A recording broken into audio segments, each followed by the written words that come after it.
Are के Dangi channel. आज की वीडियो में हम बात करने वाले हैं आईटीआई ट्रेनिंग ऑफिसर भर्ती परीक्षा 2026 के बचे हुए ट्रेड, जो भी ट्रेड थे जैसे कोपा था, इनके एडमिट कार्ड जारी कर दिए गए हैं। कब एग्जाम है ये हम वीडियो में बताने वाले हैं। साथियों, अगर आप किसी भी ट्रेड की तैयारी कर रहे हैं तो पिछले जो एग्जाम हुए हैं और आज एग्जाम हुआ है उसके बेसिस पर हम एनालिसिस करेंगे कि लगभग स्कोर कितना जाएगा, कितना सेफ स्कोर रहेगा और कैसे तैयारी करें। जो अभी तक पेपर हुए हैं उसके हिसाब से जिस तरह के क्वेश्चंस पूछे जा रहे हैं। तो सबसे पहले हम बात कर लेते हैं, ऑफिशियल वेबसाइट पर है एडमिट कार्ड। यहाँ पर आप देखेंगे तो आपको जो नीचे स्क्रॉल करेंगे, इसको स्क्रॉल करेंगे, स्क्रॉल करके आप देखेंगे पेपर कोड के साथ में अभी सारे ट्रेड के एडमिट कार्ड जारी कर दिए हैं। एडमिट कार्ड मीन्स इंटीमेशन आपको आ गया है कि आपका जो एग्ज़ाम है, अगर आप अभी डालेंगे यहाँ पर आपका एप्लीकेशन नंबर, पेपर कोड डालेंगे, तो जिनका 7 दिन बाद एग्ज़ाम है उनकी खाली एग्ज़ाम डेट और टाइम दिखेगा, एग्ज़ाम सिटी नहीं दिखेगी। 7 दिन पहले ही आपको आपकी एग्ज़ाम सिटी पता चलेगी कि आपका एग्ज़ाम भोपाल में है, जबलपुर, ग्वालियर, इंदौर, कहाँ पर है, जितने सेंटर्स में से वो आपको पता चलेगा 7 दिन पहले। तो आप अभी परेशान ना हो कि मेरा एडमिट कार्ड आधा आ रहा है या ऐसा आ रहा है।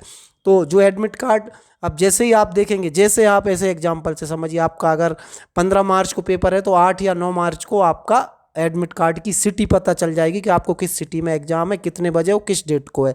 एग्जैक्ट एग्जाम सेंटर का एड्रेस आपको 2 दिन पहले पता चलेगा, ये रूल है।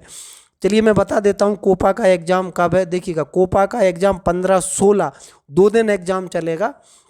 इसमें फर्स्ट शिफ्ट और सेकंड शिफ्ट 15 में होगा, दोनों शिफ्ट में, और 16 में होगा। तो अब यहाँ से ये क्लियर हो गया कि सबसे ज़्यादा फॉर्म कोपा ट्रेड में ही भरे हुए हैं, क्योंकि इसका 4 शिफ्ट में पेपर हो रहा है, 2 दिन पेपर चल रहा है। लगभग 40,000 से ऊपर, 40 से 50,000 के आसपास लोगों ने फॉर्म भरे हैं कोपा के। 40-50,000 में से कोपा का टीओ बनना है, उसके लिए आपको तैयारी कैसे करनी है इस पर हम आपको चैलेंज के साथ कह रहे हैं कि आपको हमारा जो कोर्स है, हमारा कोर्स कहाँ मिलेगा आपको करना क्या है, प्ले स्टोर पर जाएं, आर के दांगी ऐप आप डाउनलोड कर लें। आर के दांगी ऐप आप डाउनलोड कर लेंगे, हमने डिस्क्रिप्शन में भी इसकी लिंक दी हुई है, वहाँ से क्लिक करके भी आप ये ऐप डाउनलोड करेंगे तो ऐप पर आपको मिलेगा। आपको इतना सस्ता जो कंटेंट मिलेगा वो आपको कहीं नहीं मिल सकता है। जितना सस्ता और इतना ज़्यादा हमने कंटेंट बनाया हुआ है, लगभग 20,000 क्वेश्चंस हमने दिए हैं आपको, सारा जो लेटेस्ट सिलेबस और एग्जाम ओरिएंटेड पूरा कंटेंट है। तो आप ये अगर पढ़ के जाएंगे तो निश्चित आपका स्कोर अच्छा होगा। तो आप ये कोर्स जरूर ले लें। आपको आर के दांगी ऐप पे जितना सस्ता कोर्स मिल रहा है वो कहीं नहीं मिलेगा, चैलेंज है हमारा। चलिए, ये तो हमारी बाकी ट्रेड के भी कुछ कुछ हमने कंटेंट डाला है, तो वो भी आप ले सकते हैं। तो कोपा का पेपर 15 मार्च को है और 16 मार्च को है, और जो बची हुई ट्रेड थे टर्नर का 16 मार्च को है।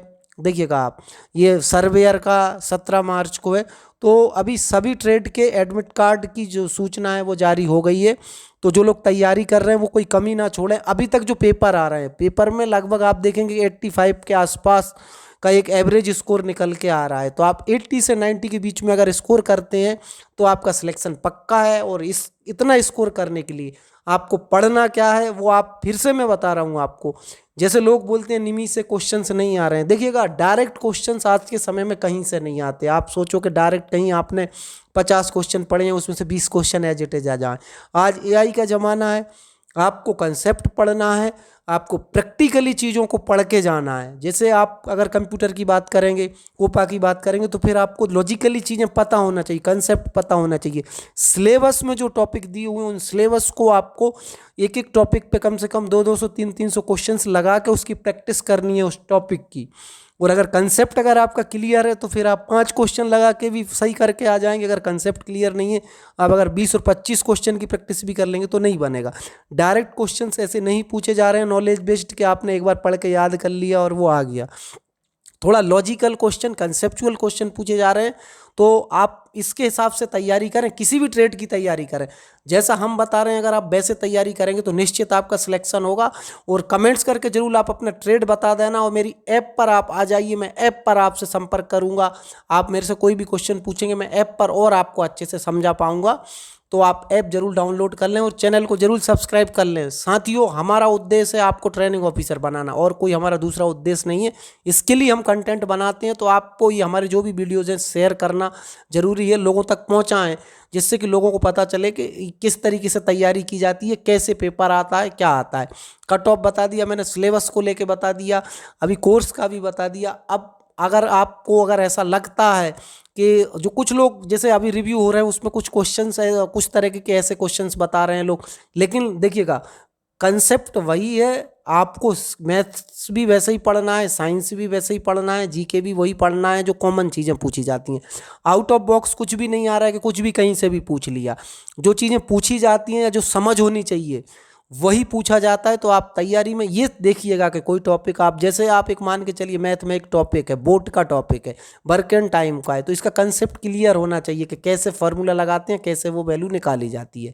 तो आपको ये तैयारी करना है।